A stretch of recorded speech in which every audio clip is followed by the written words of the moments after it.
There's a bunch of Battle of the Challenges podcast with Vincent Cloud and David Lauer. Ep 6 of Invasion of the Champions, the Mile High Club, a title in which doesn't really make any sense until the very end. Yeah. This isn't like what we're gonna watch is a bunch of personal interactions leading up to the elimination. Yep. And then at the end, they're like, oh, by the way, these last few seconds of the show, let's talk about why the Mile High Club is relevant. Yeah, you know? You could tell that for the title of this episode, they had no idea what to do, and then they're just like, let's just reference this one thing that happened. Yeah. And, you know, like, casual fans tuning in, they're not going to pay attention to what the title is. They're just watching the show. And what we ended up watching was, like I said before, it's like it's all leading up to the elimination night. This is the first night elimination of the season. Usually they're during the day, and they don't have a title. We actually have a title for the elimination this episode. Yeah. And for the season. And for where it's taking place. Oh, yeah, that's awesome. Right. Yeah. Right off the bat, a small bump in the rating, or not the ratings, but would it be views overall? Yeah. The previous episode, episode 5, when the champions finally showed up, when we got the namesake of it, was a 7.8. And now with episode 6, the conclusion of that episode, it's 7.9. A little bitty bump. That can't be the rating, though. No. That's usually, if that's the rating, that's like in millions or something. Because usually it's like 0.7. Oh my god, I meant 0.78, and this is 0.79. Okay. Yeah, I put the point. Yeah, I was decimal. Gonna say, wow, they're pulling like NFL numbers now. Yeah, I got the decimal all messed up or whatever. So yeah, slight increase by about 100,000 views. Is that the correct math? Yeah, probably somewhere around there. So I mean, but I also think that should be expected because really, what were we gonna watch? The conclusion of the first episode. We're just gonna see the elimination. So now we're gonna go through the episode chronologically, and we're just gonna talk about what people had to say to each other and stuff, right? Yeah. Little storylines that, you know, they're planting seeds. They may not go anywhere in this episode, you know? And I don't even think they're affecting the elimination, is it? I don't know. Let's get into it, right? Yeah.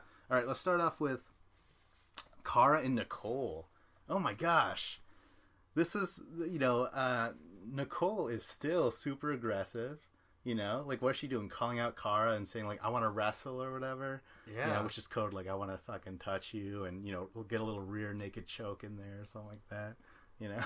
Yeah, she was just going for her and just pawing at her. And Cara Maria, she was like, yeah, she totally wants me. She's, like, laughing about it, you know, to the camera. She says like, it's flattering. Yeah. And, well, she's totally into it. She's just having fun with it because it's a challenge, whatever. I don't think Cara's ever going to do anything with her. But she's doing enough with her and playing around and kind of letting Nicole have enough attention where it's possible that if Cara Maria gets drunk, there could be some kissing going on. Okay. Could happen. Okay. It seems like they could be leading that way. Unless Laurel, you know, asserts her dominance and is like, no, Cara's my bitch. Yeah, oh my god, that'd be awesome. And you know, back home, Abe is like, oh, okay, yeah, you won't fuck around with her, but you'll fuck around with Thomas of all people? Jesus Christ. Like, you know, I'm not even a big fan of Nicole, but I would rather see that than with the Thomas thing. I'm like, oh, fucking Thomas or whatever. Yeah. But Darrell has this great line when he's observing the whole thing. He's like, Nicole wants to... Was it dunk her donuts in her coffee or something like that? Yeah. Like, I don't know. It was great. I was like, oh, God, that's a weird sexual metaphor. Innuendo, yeah. But I'm like, I'm digging it. Darrell's awesome. Yeah. Everything he says is just like, hell yeah. It's just like a different voice. And, like, it's very entertaining. I don't feel like there's been someone like Darrell on the show in a while.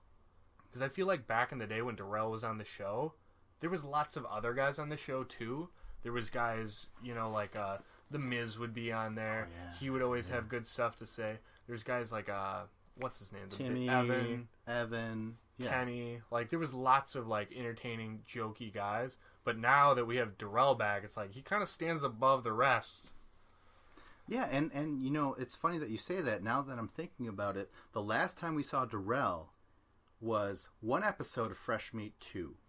And he was getting, you know, he gets eliminated, but he was also very kind of funny and lighthearted, when typically leading up to that, all those seasons, he was just very quiet and stoic. You don't want to fuck with him, because he has those great lines, and he's also a boxer, and he keeps on winning, right? And so that's what. And then in the Ruins, remember, he punches Brad, beats the shit out of him, gets kicked out, and I'm sure everyone was like, "Oh my god, scary black man," you know what I mean? And he comes back to right that wrong. He's like, "Dude, no, I mean, I got drunk a little bit, went over the edge. People are scared of me. Now I'm gonna go do the opposite. I'm actually gonna be funny, and I'm gonna be kind of, I don't know, whimsical. I don't know, that's a bad word for it. But even when Darrell did punch out Brad had that coming so bad. He was so wasted and just rambling and running his mouth for no reason. He just walked into that room and started just yelling at Darrell. And then Darrell stood there and took it, and then he started to argue back. And then he's just like, somebody needs to shut this guy up. And he shut him up. Yeah, so with Darrell coming back, it's that same guy from Fresh Meat too. I thought that was a put on. I thought that was him saying like, "Hey, I'm actually not super violent. I could be nice and shit." And now he's back, and he's still that Fresh Meat 2 guy. So I thought that was pretty fucking sweet, And especially considering he's talking about Nicole and Cara Maria being his a partner for that season. That's pretty cool. Brings it all together. The reason he got eliminated from that first episode because she was so slow. Yeah, that's true. Now they're on a team again. That's pretty crazy. Oh yeah. Holy shit. All right, so now we'll move on to this little thing that's going on during all the commotion, all that girl-on-girl stuff. Jenna is talking to Zach. They're talking to each other, right? Yeah. I don't know. They're exes, but it makes sense because Zach has basically shown that when he's around Jenna, he loves Jenna, but loves to give her attention, and he loves her butt. That's for sure. But if he's not around her, or if he's around anywhere else, then he's just trying to get with other girls. But just being in this house with her, I mean, you can tell, like Jenna was saying, they have a great connection. They laugh at each other's jokes. Zach agrees with me and says Jenna is really smart. I love that line. I was like, yes. I'm like, Jenna is smart and she has a good sense of humor. No, I think he's referring to the fact that she's attuned to him. Like, she knows him. And I think that's the difference between, getting to know someone. Or, if they dated, of course she's going to pick up on his stuff. She's not smart. I don't know. I don't want to start this episode off ragging on Jenna or anything. Let's just get through it. But you know what? It was pretty funny. Because this reminded me of my own relationship, or my old one anyways, where Zach is like, no, she would be super annoying, and people are like, oh, don't say that. He's like, no, I mean, this is in lightheartedness. Just the way she says Zach. Do the Zach, Jenna. And Jenna's like, Zach! Like that. And they both laugh. Everyone laughs. And it was this great moment where I'm like, yeah, you guys have had bad times. It might have ended horribly. But just with them, and just like me and my ex, we did have some funny moments that we just loved. So it's it's dangerous. You don't want to mess with that, right? But it is dangerous, but not really, because they're only going to be at this challenge house for a month tops. They'll be together, so it's a great little reunion tour basically for their relationship. Yeah, they can be nice to each other unless Zach decides to get pissed at her at some point, right? And but yeah, they're making the most of their time together rather than just having awkward silence and avoiding each other. They're going to enjoy their time together. Instead of making Jenna's life a miserable pit of hell like he did to poor Joanna. Or Johnny, sorry. Joanna. Sorry. Johnny. I pictured the name in my mind and I tried to read it. Yeah, but yeah. You sounded it out. That was your problem. Never sound out her name. But he's not doing that right now. And, while this is happening, weird, don't do it. On both their parts. I don't give a shit about Zach. I do feel sorry for Jenna because she's too stupid to realize that this is a bad mistake. But Laurel, all of it is expressed on her face of disapproval while she's just sitting there just like, are you kidding me? I don't know. It was fantastic. It was a great moment. And we're about to leave those guys. We'll talk about something else. But it will be brought up later. Oh, yeah. Episode. Yeah. These are just little fucking seeds getting planted. So next, everyone's getting drunk. And so is Kayla.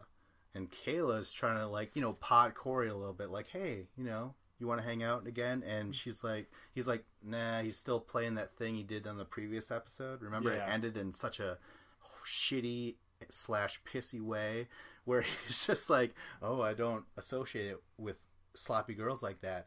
But she's coming in. She's like being super aggressive, following him to his bedroom. She's saying like how I always get what I want and stuff. Again, this is a reminder of my own relationship, because Corey was like, no, I don't want this. He says no, consent. It should go both ways, right? Oh. So he calling rape by Kayla? A soft rape. A soft R. She was persistent, and he eventually said yes.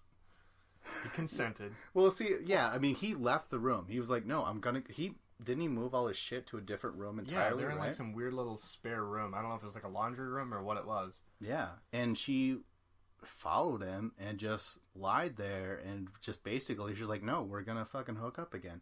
I once, I was trying to break it off with my then ex-girlfriend. Several times I tried to break it off, but I remember at the very beginning I was like, nah, I don't know if this should happen, and I literally locked my bedroom door going to sleep. We had a party or whatever, and the lock is like a little bitty hook. Okay. Yeah. And she literally got her friend to give her this piece of stick and unhook the lock, because she came into my room, and we decided to give her another go. So it's that persistence where, again, like the what's happening to Corey and what Zach and Jenna are doing, it's just like, oh gosh, this is weird reminiscence. Well, as someone said last season, it's the sway of the vajayjay. Oh my god, yeah. And like, what was her name? Chantel? No, that was... No, if you don't know the name, don't throw out some name. That was what they were calling Cheyenne. Grasping at racist straws. Well, that's what Bananas was calling Oh, so it's good Cheyenne. for you to do again? Just pretend that it's just a reference to what Bananas did, which was horrible. Well, that's why that name is in my head, but I know it wasn't Cheyenne. It was somewhat Simone. Yeah, that's what it was. Right. God. But they know that Corey is likely to get voted in because of the numbers in the House. Mm. And as much as even during the nominations, they try and act like, oh, we don't know which way the vote's going, it's very clear, because it's only between the underdogs.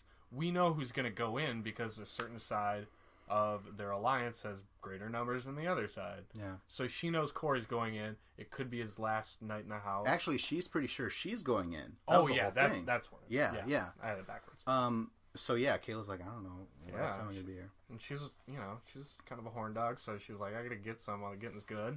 I'm in Thailand. Yeah. Let's get weird with it. Yeah. Corey's like, well, just don't pee. And she's like, how about squirting? Squirting allowed. Well, that's why I wanted to move to it. He wanted to get out of his bed. He wanted like a neutral location. Yeah. He didn't want any bedwetting accidents. Yeah. Oh my god, that's perfect. Yeah, but he planned that what? Shit out. Corey acted like such a dick to Kayla the night before, or 2 nights before, or whatever. Mm. Shame on Kayla for like going back to him. She could have gone with Nelson, right? No, that was Sylvia that Nelson wanted. Exactly, but Kayla, she could have gotten with Nelson. Yeah. And that's kind of what drove Nelson to try and get with Sylvia, is the fact that he's seeing Corey get action, and Nelson's like, oh shit, my girl's gone, I gotta get a new one. Yeah? Yeah. All right, well... I mean, I didn't like the fact that she was so eager to just kind of like forgive Corey and try and get back with him, because Corey was a huge dick to her. Yeah, that's true. I will agree with you on that. You mentioned, that's what drove Nelson to try and get with Sylvia. That's the next thing. Nelson and Sylvia are in the pool together. They're just talking, but Nelson wants to do more than talk, man. He's like, hey, man, let's get together. And I think Sylvia says, like, LaToya, she just left, like she left in episode 4, Nelson's like, yeah, but this is technically episode 6 when it airs, you know what I mean? But no, Sylvia's not having it. She's like, I'm not going to be anyone's sloppy seconds. Again, these girls have self-respect, or at least she does, right? She stands out this episode. So, but you know what? Nelson can't stand that. He's an old school guy with old school morals. He's like, what the fuck? I offered the cock and no one wanted it. So, he's drunk and he starts tearing up the house a little bit, doesn't he? Doesn't he kind of like shake the bunk beds and stuff like that? Yeah, he's throwing chairs and like the producer's saying, "Stop, stop." Were the producers saying that? I thought it was really. Oh, yeah, shit. there was a subtitle on there that said "Producer." Oh, stop. Oh shit, I didn't see that. Like, come on, Nelson. Like, Jesus Christ. Like, you got turned down. Like, don't freak out about it. You know, if you get turned down, just brush it off. Keep your cool. But Nelson was just so drunk he couldn't handle rejection. I mean, maybe he's not used to being rejected. Well, the thing is, like, I was trying to put myself in that situation, and I know myself. Like, if I'm getting turned down, that's one thing. Yeah, I'll get pissed. If I'm getting turned down while drunk, that's a whole other thing. But on top of that, everyone who's watching the show sees you turned down by Sylvia, you know? Yeah. You're like, no. So that's what affected him. That, I mean, I'm playing Nelson's advocate, basically. Yeah. Okay. I feel him. There was a lot of mirroring moments for me watching this episode, I guess. Oh, yeah. Really connected with you. Yeah. Okay, so anyways, Nelson, he falls asleep. Well, one thing I will mention about him going after Sylvia and trying to get with her and her turning him down, it's very apparent that there's not a whole lot of options for singles on this season, because we've seen how many eliminations so far, and people go home, and they've all been on the underdogs side. And if you look at the champion side, there's basically Ashley is single, and which Dario's going after. They didn't really show them at all this episode, but we've seen the seed be, well, they haven't planted the seed yet, but if you know what I mean. But there might be something happening there, but like, I don't see Camilla really probably doing anything, or Laurel. Kara's probably not going to do anything. And so then there's just like the underdog girls. There's just not like a whole lot of options for these guys. It doesn't seem like. Yeah. Okay, I can see that. Yeah. Yeah. All right.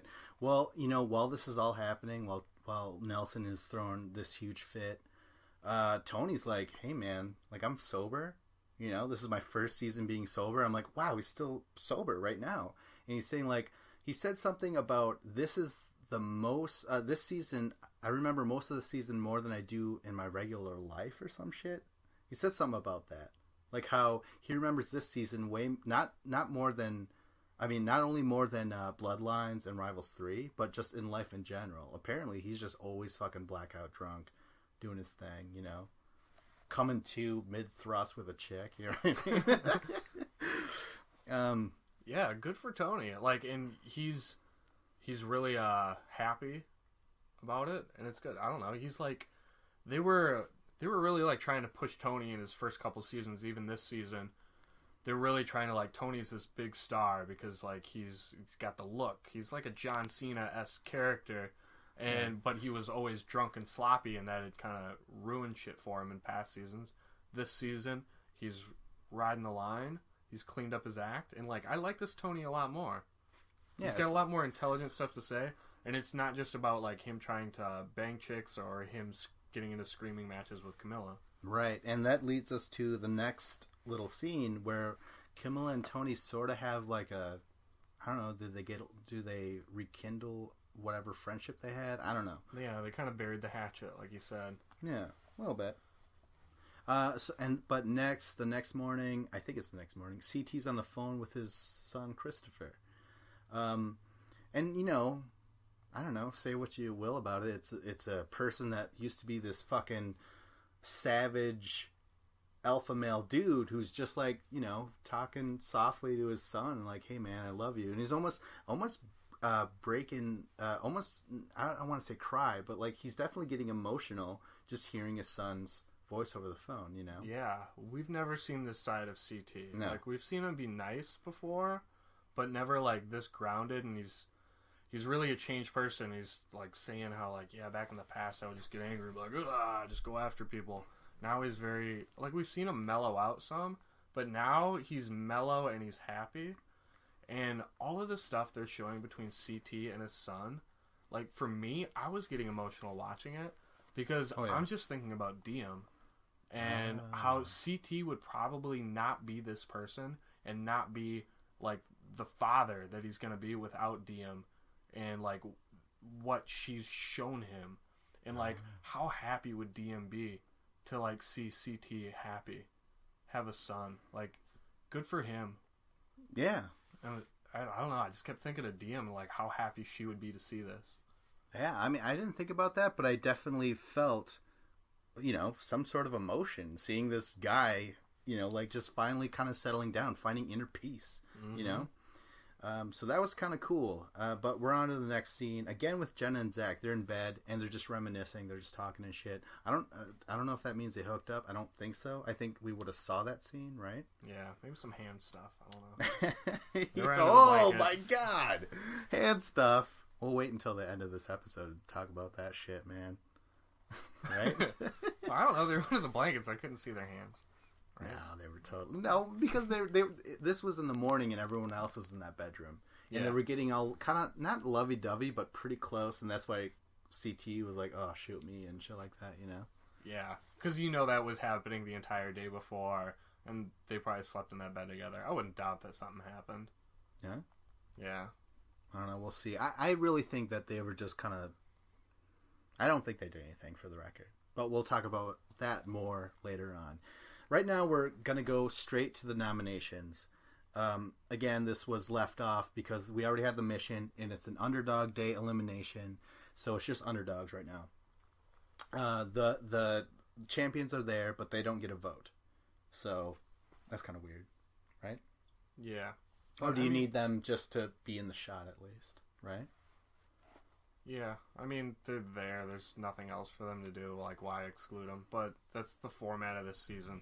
You're only voting for your team, and it's only your team going in. It's not your team versus the other team. You know what I think it is? I'm just thinking about this now. I think it's because typically, if you have a team nomination, isn't it just the team? Because that way you can't let the other team know the inner workings, right? You don't let the other team know that, oh, this person's in charge and these people are the underdogs, because that gives the other team to like exploit that, right? I mean, yeah, I guess it could work that way, but I mean, obviously, like the underdogs, they already know through like what's going on in the house. Like that's all they were talking about last episode when they're talking about how there's like the Skeletons Alliance and how Tony was explaining how it all started when he was the first guy to win and he had to put someone in.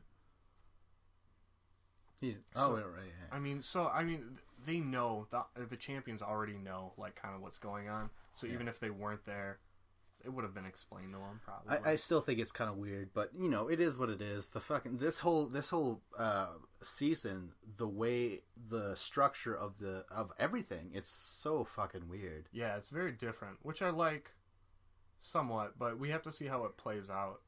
Yeah. The one thing I don't like is the fact that all the champions are still there. We're in episode 6 now, and how many underdogs have gone home? Like, yes, they're outnumbered, but still, it's just been underdog. Every episode going home. That's true. Let's start with the...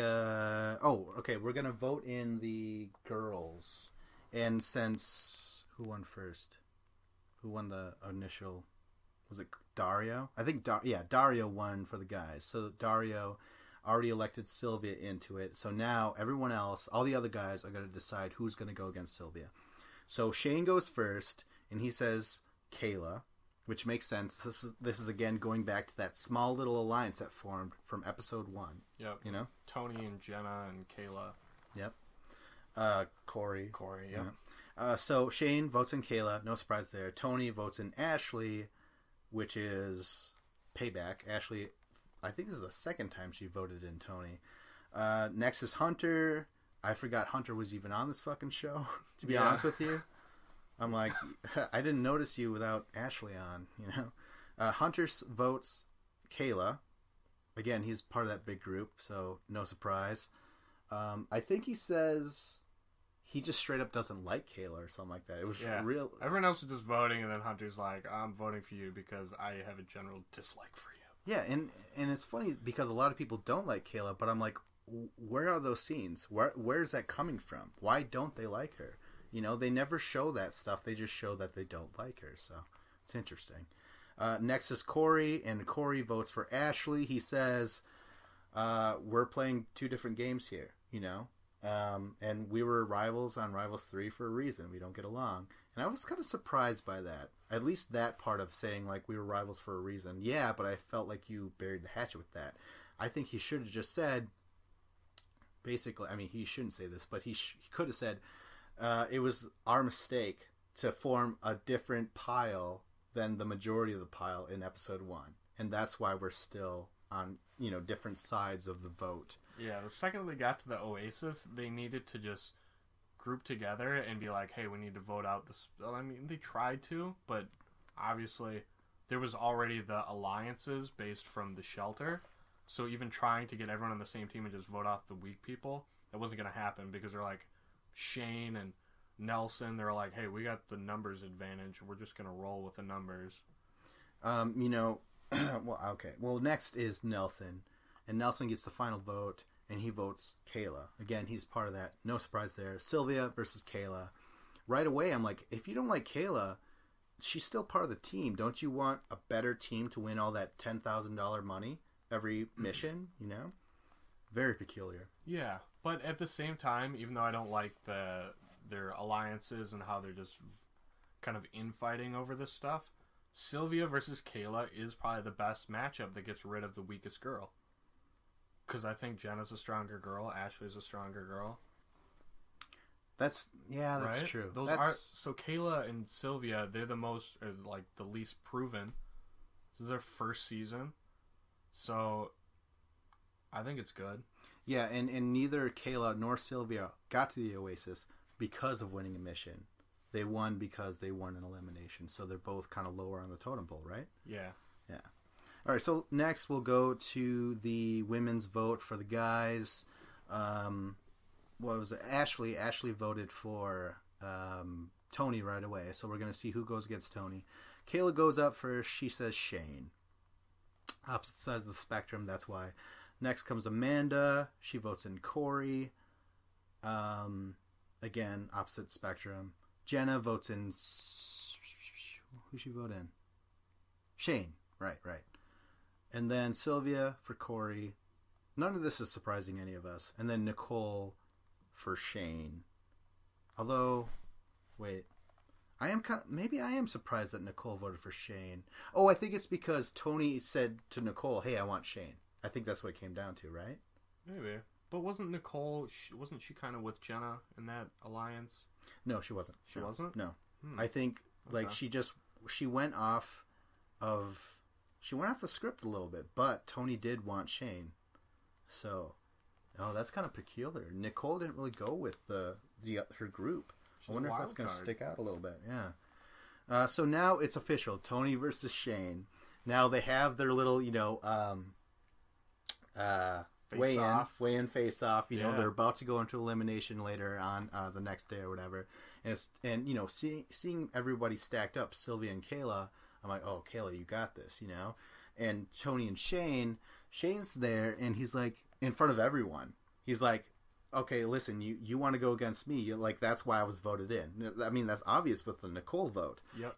Because you want to go with the weakest pick, but that's going to make you look bad. If you beat me, then you beat someone you thought was weak. I am not weak, but you're going to not look the best. But if I beat you, you're going to look really bad for that because you thought I was weak. So he's like, if I win, fine. But if I lose, that's bad for you too. Yeah.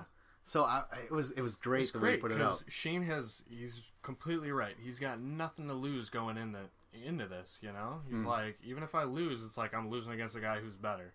Yeah. And he's saying this with such confidence, and he's smiling about it. And Bananas is over there, and he's like, "Oh shit, Shane is really dogging Tony right now," and it was great. Like, Tony had nothing to say, and it was because Tony knew that Shane was right. Yeah, and it kind of got in his head some. A little mental warfare before the actual fight. I like that. I mean, because, let's not forget, Shane is a veteran. Like, it's not like he did one years ago and that's it. He did a couple before coming in here, and he was no slouch. He fucking made it so far into, what was it called? Battle of the Sexes, and he made it, and he was very dominant in Fresh Meat 1, and that's why he was voted in. Because they were like, hey, wait a minute, Shane's actually pretty good. Let's fucking get rid of him, So, And Shane's like, I'm trying to think. There's no real like weak guys to go against. Not really. No. So, and Shane's athletic. It's like all the guys are athletic. There's not like some of the girls you can usually like point to one like, oh, maybe Sylvia isn't like the greatest athlete. Mm.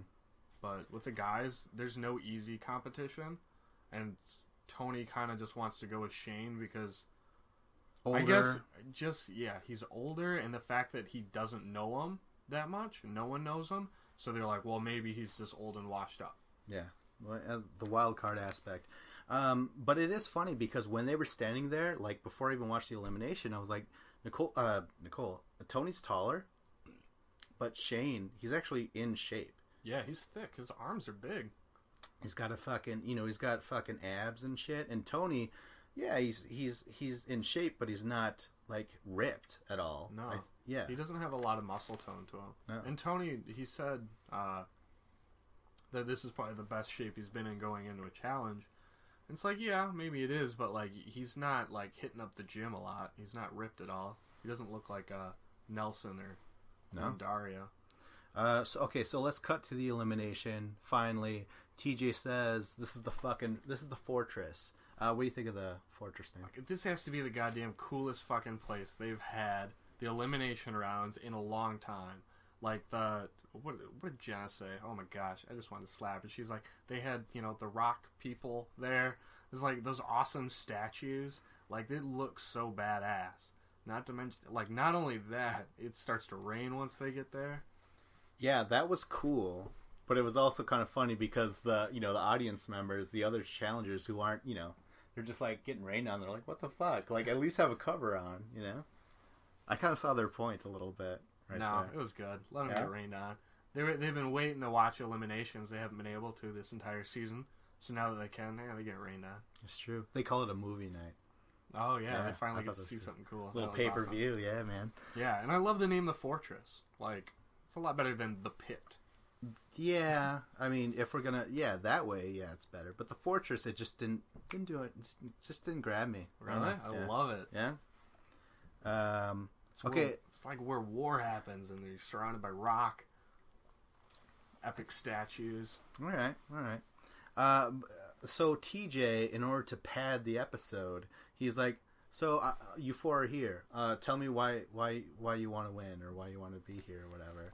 So, I mean, was it important? Yeah, but I also was like, "Get on with the elimination. Like, this is exactly why." I don't know. I thought when he asked the question, I thought he was asking, like, why are you going to beat this person? And I thought he was trying to get, like, trash talk out of him. But then it was like, oh, no. He's just asking him, like, why? What do they want to do with the money if they win? Yeah. And everyone just lists off, well, I want to start this business, or I got to pay this off. Yeah. The Sylvia, she wanted to make the business? I don't remember how it went. I don't even remember. Kayla was just like, I just want to prove you guys wrong. Shane was like, I think he said he wanted to create more tourism for gay people in South Carolina or North Carolina. Something like that. And then Tony was like, I got some kids at home. Diapers and shit aren't cheap. And I'm sure CT's like, yeah, brother. You know what I mean? And so was Darrell, and who else has kids and shit like that. So anyways, we're going to start off with, what does TJ say? Tuk Tuk Bang Bang. It's a Thailand taxi. These little tuk tuk machines. They're like little bitty. What are they? What would you describe them as? I don't know. They're just like 3-wheeled little buggies, basically. Yeah, buggies. There you go. Yeah, that's a good word for it. You're gonna go on the back of the tuk tuk machine. There's a platform, and then on the back of that tuk tuk is a wall, a padded wall, and you got to ram into it, thus moving the tuk tuk inch by inch, couple inches by inch, and then you go to the end, knock over this little barrier or whatever. And first is Kayla versus Sylvia, and they start off, and I mean, it's going good. Like, I felt like it was pretty even, but eventually Sylvia started to go ahead a little bit more, and Sylvia actually kind of started to slow down a little bit. Yeah, she kind of just paused there, and I was like, well, this is the end. This could come down to endurance. And plot, not only endurance, like enduring like the physical, like Just being banging your shoulder. Yeah, you Yeah. have to endure all that pain of slamming yourself in. And I'm thinking like, yeah, I'm like, I would probably take turns like hitting it with your left side and then your right side and then your left side. Mm-hmm. It's just really gonna end up hurting. I don't really notice any difference between Sylvia's technique and Kayla's technique, but apparently Sylvia got a little bit more ahead and kept going. Maybe that's what it was. Kayla, she just couldn't handle the shoulder stuff. But eventually, Sylvia wins. I'm shocked, and in front of the tuk-tuk, it blasts fire, and Kayla, who's hooked up on a cord, gets launched off. I know, that's like their That new was gimmick crazy. that they do in a lot of eliminations now. If you're on the harness and then you lose, you just zip backwards and fly backwards in this. That was pretty sweet. Okay. I like that. Because we saw that when Corey and Ashley got eliminated against Nate and Christina last year. Yeah, that's right. Same type of thing. Yeah, that was awesome. And like the only thing that I noticed that Sylvia was kind of doing that Kayla wasn't was just the timing of when they would slam into it. Kayla would almost, once you move it forward a little bit, it's going to rock backwards, but Kayla would end up slamming into it while it was still rocking backwards, and she wouldn't let it like stop and settle. Okay. So she was losing a little bit of like the power she was putting into it because it wasn't still or moving forward. Yeah. So it was just kind of a timing thing where she didn't have that timing down. And I would imagine, I mean, this is the one thing that kind of sucks when you're doing it in front of people, is like, people could fuck your game up. Maybe they didn't say what Kayla should have done, you know? Or maybe they were giving her wrong directions or whatever. But at the same time, if someone's giving advice to one person, both people can hear it, so both people can take the advice. Right. So it's like, it doesn't even make sense to shout out advice, because it's like you're telling their competition to do it too. Yeah, I mean, it is possible because for some reason people do not like Kayla. I mean, this is even before she fucking wet the bed or whatever. Yeah. You know, like they just didn't like her, and I really want to see that footage. Why? So maybe I feel like can. it was just, she was like the pretty slutty girl.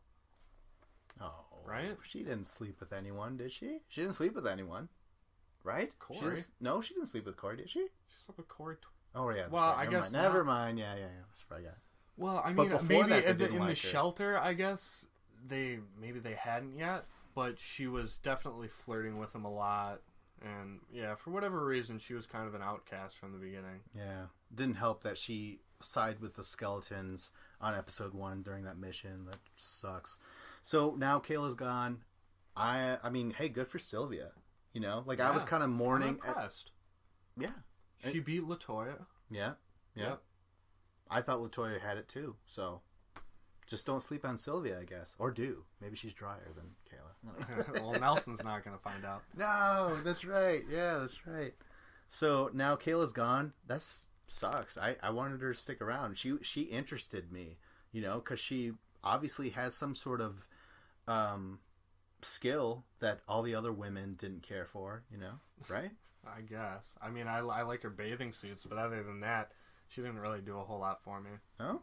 No? I mean, the one thing I did like about her was anytime she was going into like an elimination round or a mission, she was always just like, I want to prove that I belong here and that I'm good enough to beat these people. Like she had that competitor's mindset, and I like that about her. Yeah. So she definitely had that going for her. Yeah, Kayla's gone. On to the dudes, Tony versus Shane. Right away, Shane is like, you know, it's not about being big or whatever. It's about physics. Yeah. Yeah. Everything he said was exactly what Wes would have said, where he breaks it down. He's like, this is how you got to do it smarter, work smarter, not harder. Oh, He's like, right. it's all about physics. He's like, I have to hit it low in the pad, dead center. You know, if you hit it too high, you're losing some of that momentum. Mm-hmm. And right away, I think Shane did have a lead almost the entire time, actually, right? Yeah. Something like that. You know, Tony tried a lot, but As it went on, Shane got even further and further ahead. And he mentioned how, as he was doing it, you noticed it was rocking backwards. So what he would do is, it was rocking backwards when you would take a step backwards to get to do another run at the wall. Mm-hmm. So he would hit the wall, and then he would just kind of stand up there. And then he would wait a little bit, and then he'd slowly go back. Just maybe like one step, and then slam into it again. Exactly. He wasn't taking 3 steps and bang. He was taking maybe 1 step and bang. So they were just like concentrated short bursts. Yeah. And he just kept on beating Tony so bad. And finally, he beat Tony. Tony, you know, got the fire in front of him. He flew backwards and shit. And I'm like, holy shit, Tony's gone. This is the first time he's properly been eradicated from the challenge. Yeah, it wasn't injury. It wasn't disqualification. Yeah. I mean, usually, yeah, it's his drunken self that, or nah, he got injury. Yeah, he wasn't drunk. Maybe he was hungover. Yeah, and then they like did like a splenectomy and like cut him down the gut. Jeez. Oh gosh, but it was funny. You know, Tony's eliminated. Shane walks up to him. He's like, "I'm sorry." Like, Shane, it was so authentic. Shane wasn't like being cocky or anything. Like he's like, "Dude, I'm sorry." You know, he felt bad. He knows Tony has kids. He knows what Tony's working for. You know. Yeah. But kids don't trump the gay agenda of Shane. All right. He's like, "Fuck you, you breeder," under his mouth or what? Oh yes. But Tony, you know, while Tony's leaving, he says to the confession, he's talking about his kids basically. He's like, you know, Daddy did this for you, and he's getting choked up, man. Yeah. Again, like this is kind of like CT, you know, like fatherhood changed these fucking assholes. These were assholes. Don't make no mistake about it. CT has done terrible things. So has Tony. But fucking fatherhood, man, it changes you. So he's you know, he's kind of tearing up, and he leaves. And you know, I was like, maybe I should become a father. You know, I gotta change the course that I've been on. I was like, I'm a fucking dick sometimes. I gotta be right. It doesn't always work that way, because some people have kids and then they're still dicks, and then those kids become dicks. Yeah.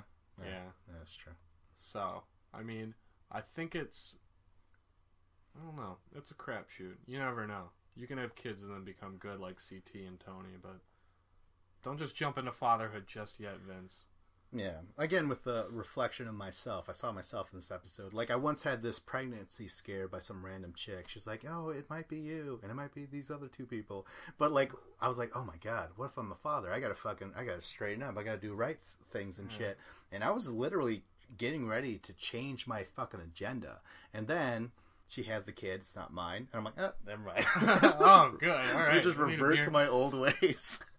So I'm like, you know, when I saw CT, Tony, Darrell talk about their children and how fucking different they are, I'm like, I think that's what I want. So, yeah, I've had a pregnancy scare too. Yeah, yeah.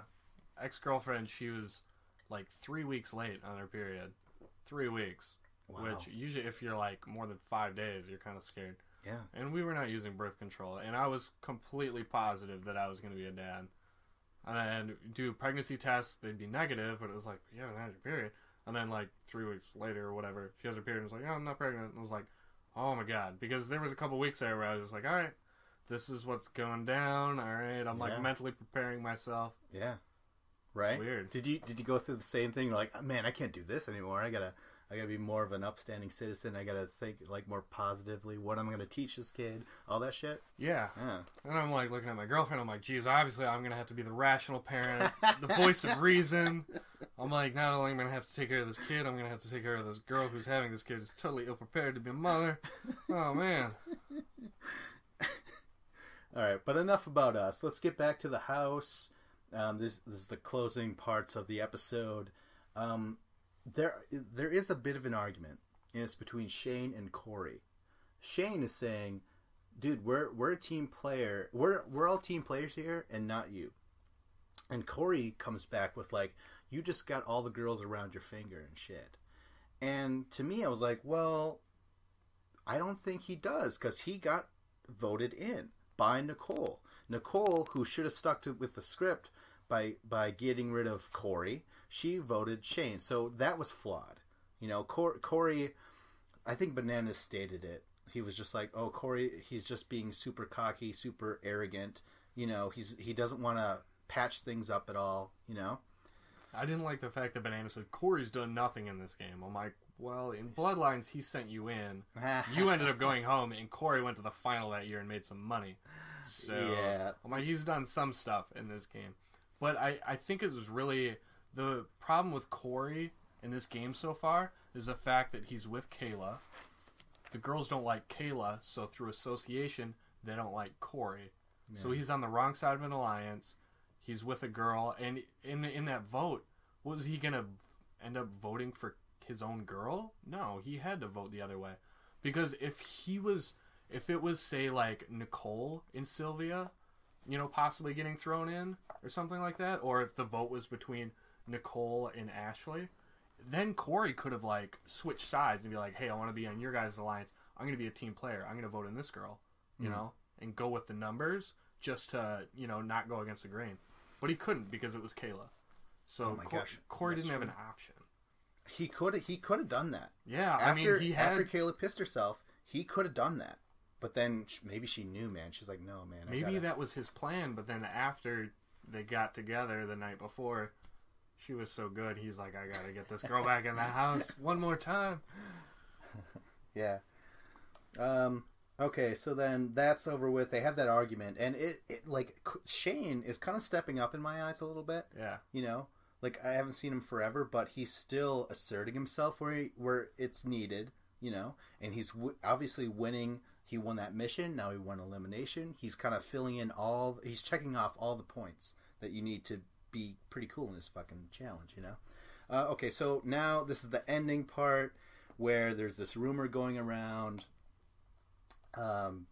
instigated by Amanda, Sylvia. I don't remember who else. Was Nicole there? Nicole might have been there. I don't remember. But they're talking about how on the flight over, before they got to the shelter, Jenna and Bruno, they were hooking up a little bit. They sat next to each other on the plane, and I guess they were sharing a blanket or something. Yeah, and underneath that blanket, hand stuff, maybe. Hand stuff, mostly for Jenna. That's the thing.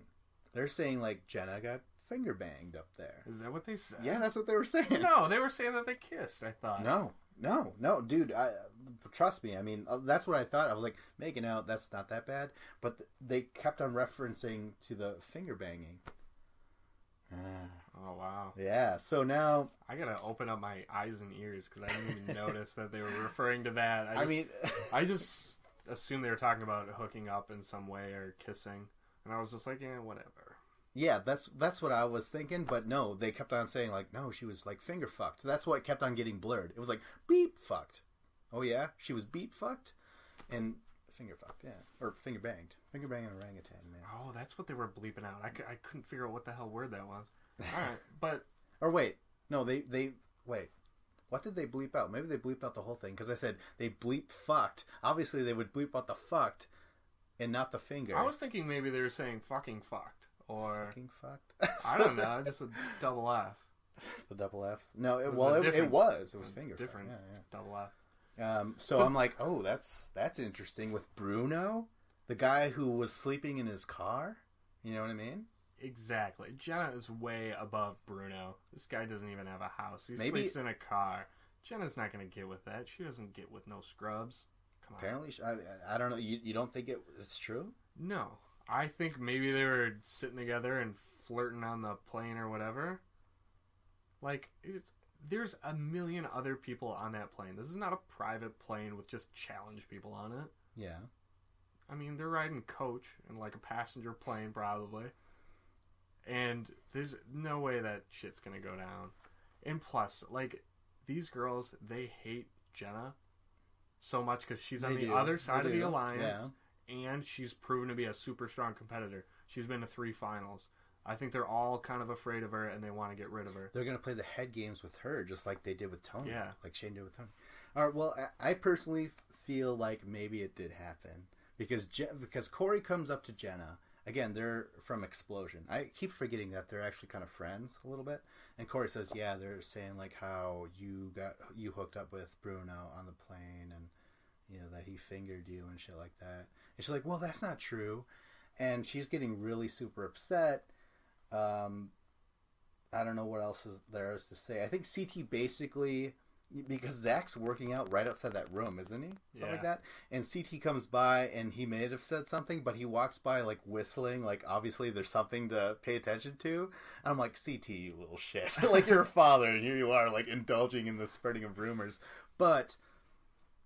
maybe, it's not like, eventually CT and Zach could go against each other in elimination. Maybe he does want Zach to be, like, kind of fucked up in the mind and, like, what the fuck, You ever think about that? No, No? I mean, I guess it's a possibility. I mean, obviously he's gonna have to go against him at some point, unless they end up getting rid of like Darrell and Bananas, if that's what their game is. Yeah. Well, and we'll see that down the line, because there's gonna have to be some kind of alliances in that champions team as well, like we've seen with the underdogs. But I didn't like the fact that they're just spreading these rumors, and that's exactly what I think it is, because my problem with it is nobody was saying, yeah, we think they did it and we saw that. It was, I heard that they did. I heard this. Well, I heard that this. And everyone's just saying, I heard this. Nobody's saying that they saw anything. Everyone's stating that they heard from somebody else.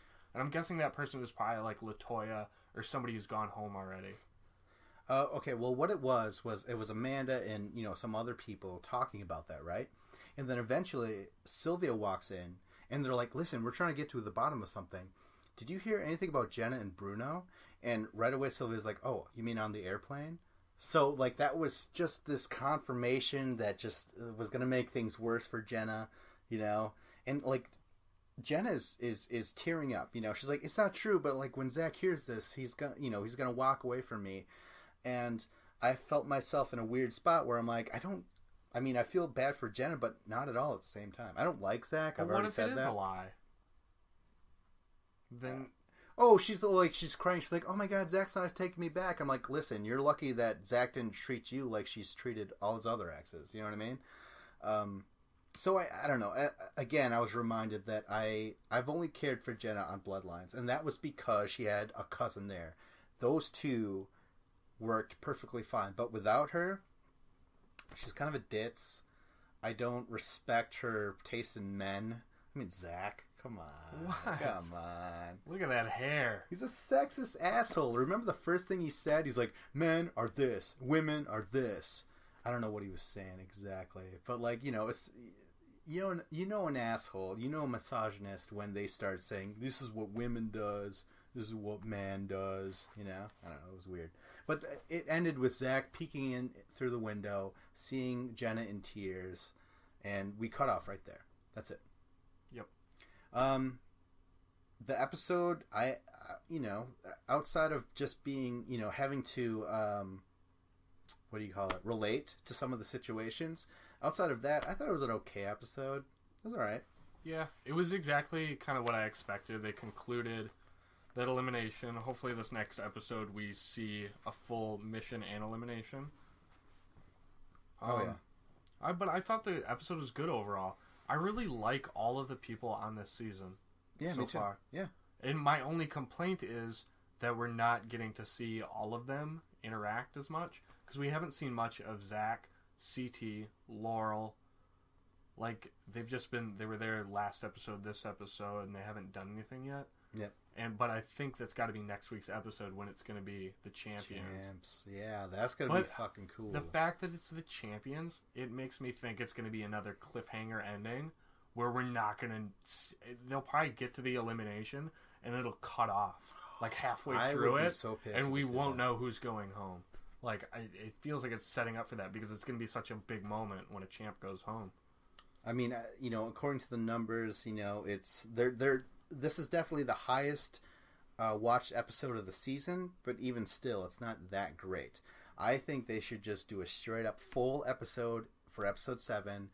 And come on, we're gonna see 4 champs at it. That's gonna be amazing. Like, that, think about it. Like, what don't you want to see? Like, even if it's okay, well, Camilla and Ashley, that's not gonna excite me at all.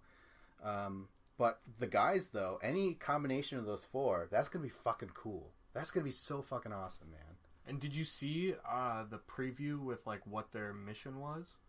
A little bit. It looked cool. It was, like, over the water, and there's, like, this spinning thing, and they have to... And it's, like, moving, and they have to try and not fall off it. I don't know. It looked pretty crazy. Yeah, it looked a little Wipeout-esque. There was a Wipeout portion that looked just like that, but, you want to steal from the best, that's fine, man. ABC, they're fucking ripping MTV in the views. But that was the episode. Anything else to say? No. I think that's it. No. The episode did what it had to do. So this is Battle of the Challengers podcast with Vincent Cloud. And David Lauer. Jenna's innocent! Oh, fuck no!